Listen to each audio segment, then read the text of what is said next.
What I did yesterday was simply too much. I knew I overcooked it. Even while I was in the session yesterday, that the way I was feeling was very weary, very spent. And today, those feelings continued even worse. My whole posterior chain is absolutely spent. Mixing deadlifts and rows is something that I've spoken about in the past. It's one of the reasons why people don't like rowing. I think for the most part, people prefer doing vertical pulling, whether it be lat pull downs or pull-ups, chin-ups, something like that.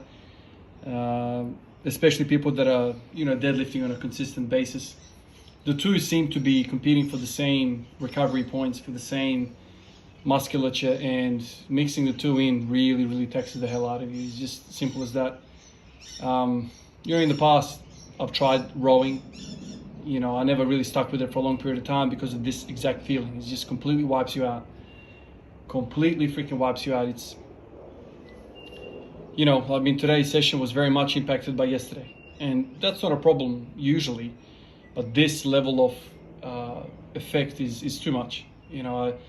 Low back is spent, mid back is spent.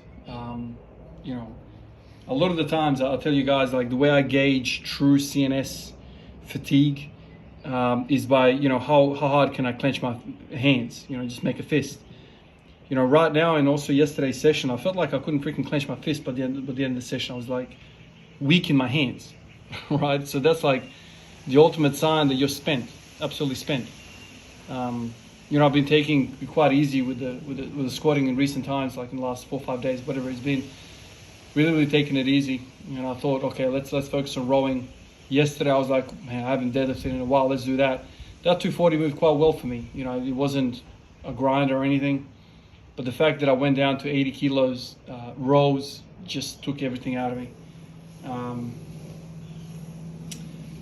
don't know.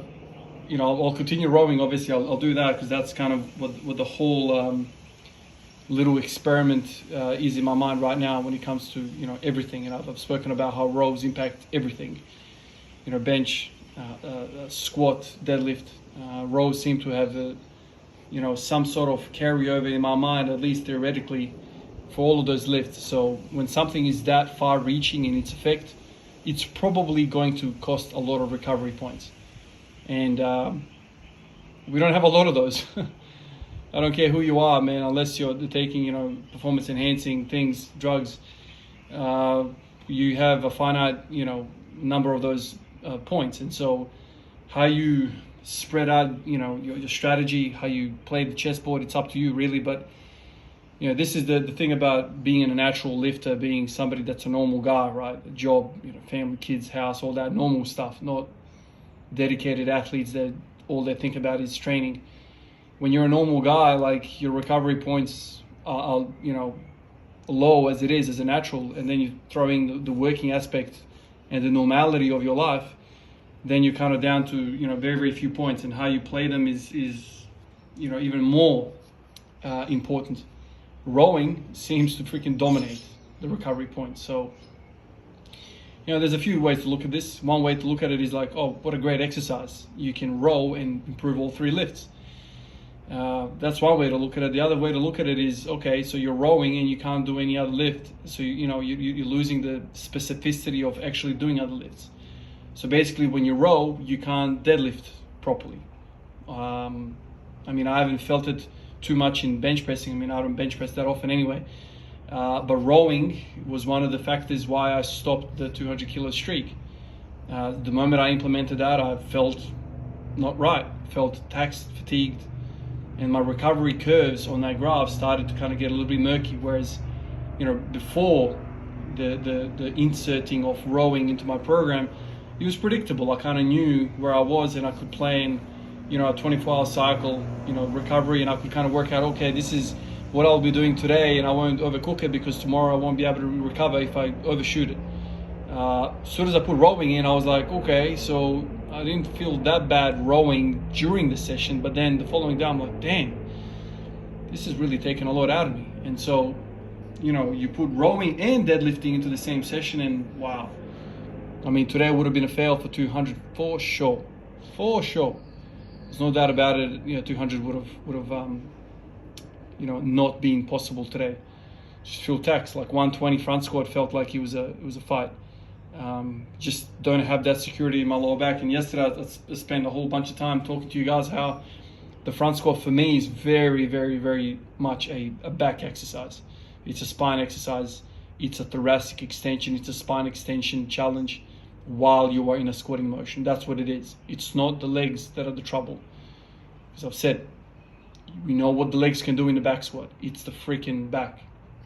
Stability is a big, big thing when it comes to front squats. And when you put in such a posterior dominant workout yesterday, the day before, you come in today, you're like, okay, front squats are going to be damn near impossible. And that's exactly, what I felt like today.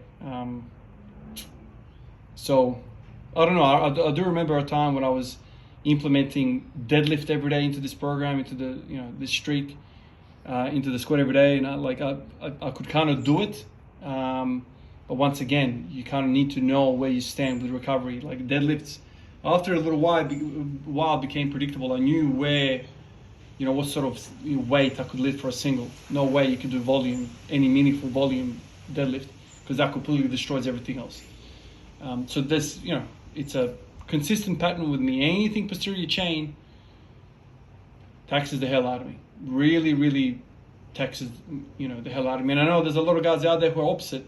A lot of guys suffer with squatting. I'm the other guy. I'm the back guy. I have sensitivity to back exercise for some reason, and I feel like I'm, stronger in my back. When I think about the deadlift number, I think about that, but my rowing is not strong. I know that much. So I think rowing is something that should be done more frequently because it's cheaper than doing deadlift volume. And it seems to have far-reaching, effects across all lifts, all movements. Developing a rowing capacity seems to freaking build a back like every which way, every muscle. I don't know any muscle that's not working when you're rowing. Even your freaking neck is working. Your core's working for sure. Glutes, hamstrings, it's a very, very holistic exercise. And I know it kind of looks funny because of the way it looks low and whatever, but I've got respect for it. Because today I'm spent. I know for a fact if I just did the 240 deadlift and I went home, this wouldn't be an event. There's nothing to talk about. There's no fatigue. You add the rows after the deadlift and damn, it's an event, all right. So let's see if tomorrow I can, do any rowing, but definitely no deadlifting. All right, guys, that's all I got on my mind today. I'll catch you guys in the next one. Peace out.